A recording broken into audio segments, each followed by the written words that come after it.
이제 곧 벚꽃놀이 시즌입니다.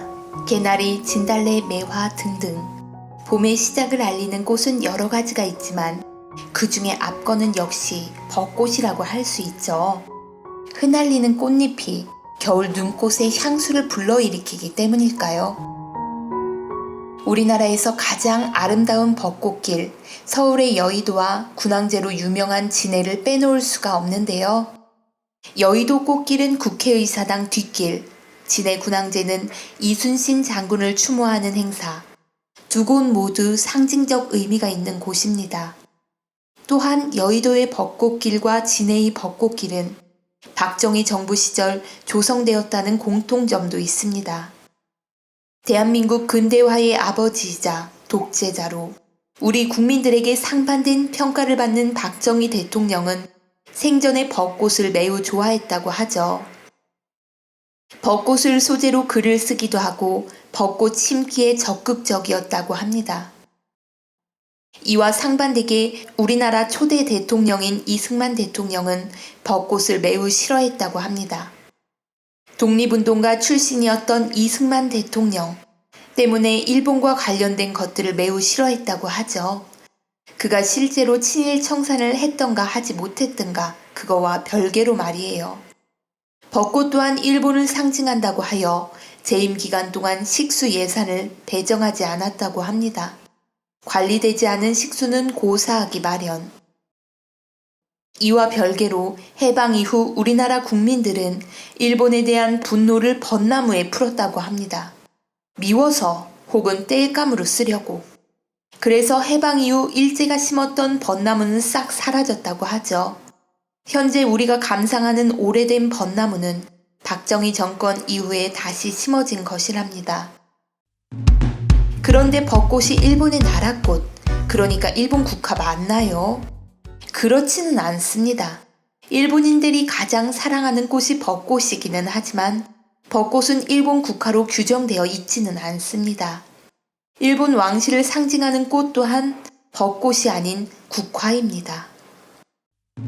그러면 왜 벚꽃, 사쿠라가 일본의 꽃이라고 하는 것이죠? 한국, 중국의 문화를 모방하며 시작된 일본의 문화.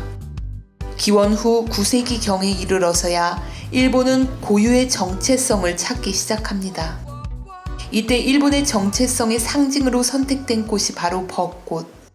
유교 문화권이었던 우리나라나 중국에서 봄꽃으로 찬미한 꽃은 벚꽃이 아닌 매화였거든요. 중국에 벚꽃이 없다는 일본인들의 착각 또한 벚꽃을 그들 고유의 꽃으로 생각하게 하는데 일조했었죠. 일본 꽃이네 누구 꽃이네 그렇게 단정 짓지 말자고요. 봄바람에 흩날리는 벚꽃 그 어떤 꽃보다 더 아름답지 않나요? 그런데 말입니다. 옛날의 벚나무는 이 정도로 아름답지 않았다고 합니다. 눈처럼 흩날리는 벚나무, 이 벚나무는 왕벚나무, 소메이 요시노라 하는데요. 소메이 요시노가 보급된 것은 메이지 시대 이후입니다. 일본 매체에서 자주 사용하는 눈처럼 떨어지는 벚꽃 아래 칼싸움을 하는 일본 중세 무사, 이런 모습들은 허구라는 것이죠. 벚꽃이 일본의 꽃이며 벚꽃놀이는 일본에서 유래했다는 이야기를 하려는 것 같습니다. 하지만 그게 무슨 상관인가요? 문화란 고유의 문화만 문화라 하지 않습니다. 받아들인 문화라 하더라도 그것을 아름답게 즐기면 되는 것을. 맞는 이야기입니다. 벚꽃이 일본인들의 정체성을 상징한다고 해서 벚꽃놀이가 일제의 잔재라고 매도하는 것은 좀 문제가 있어 보입니다. 하지만 벚꽃에는 풀지 못한 문제가 한 가지 더 있습니다. 동쪽의 끝 작은 섬나라의 일본. 그들은 메이지 유신 이후 수많은 식민지를 거느린 서구 열광들과 어깨를 나란히 할 정도로 부국 강병의 길을 걸었습니다. 그리고 그것에 만족하지 않고 군국주의를 넘어 침략주의의 길을 걸었죠. 그런데 작은 섬나라에서 그런 길을 걸으려면 그들의 군국주의, 침략주의에 절대적인 지지를 보내는 이들이 필요합니다. 쉽게 이야기해서 일본을 위해 목숨을 바쳐 싸우는 병사들이 필요했다는 것이죠. 하지만 아무리 일본인이라 하더라도 그들 개개인의 목숨은 그 무엇과도 바꿀 수 없는 단 하나뿐인 소중한 것. 그 목숨을 쓰려고, 충성심을 이끌어내려고 일제는 그들이 사랑하는 나라꽃인 벚꽃에 정치적인 의미를 부여하기 시작합니다.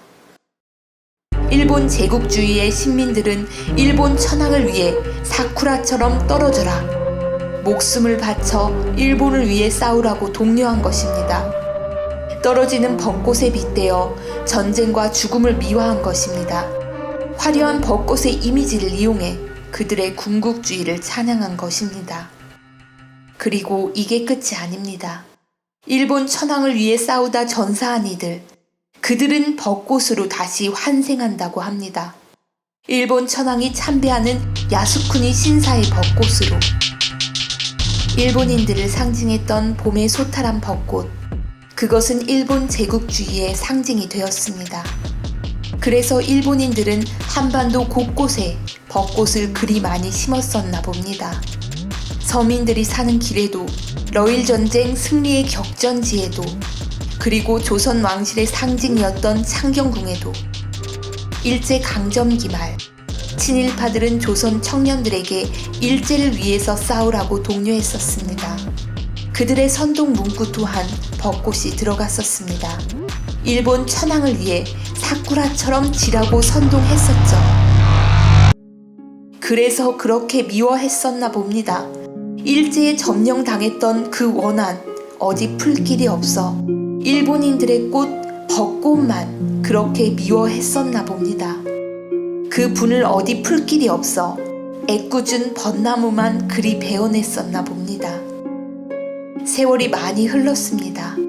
그동안 벚꽃은 피고 지고 새로이 또 피고 또 아름답게 떨어질 것입니다. 자연은 인간의 마음과 상관없이 무상하게 흘러갑니다. 그렇게 시간이 흘러가면 과거는 잊혀질 것입니다. 그런데 그거 괜찮은가요? 꽤 오래전 일이긴 하지만 일본은 미국의 위안부 추모비 철거를 요구하며 벚나무 기증을 조건으로 제시한 적이 있습니다. 단순히 일본을 상징한 꽃이기 때문에 기증한다고 한 것은 아닐 것입니다. 벚꽃은 죄가 없습니다. 그것을 정치적으로 이용하는 사람이 문제가 있는 것이죠. 하지만 과거의 과오를 반복하지 않기 위해서라도 죄 없는 벚꽃이 어떤 의미를 가졌었나 생각해 볼 필요가 있습니다. 그리고 잘못된 것은 바로잡아야 합니다. 올해 피어나는 벚꽃, 예년과 다르지 않게 참으로 아름다울 것입니다. 그 아름다움을 사심없이 즐길 수 있는 날이 빨리 왔으면 좋겠습니다.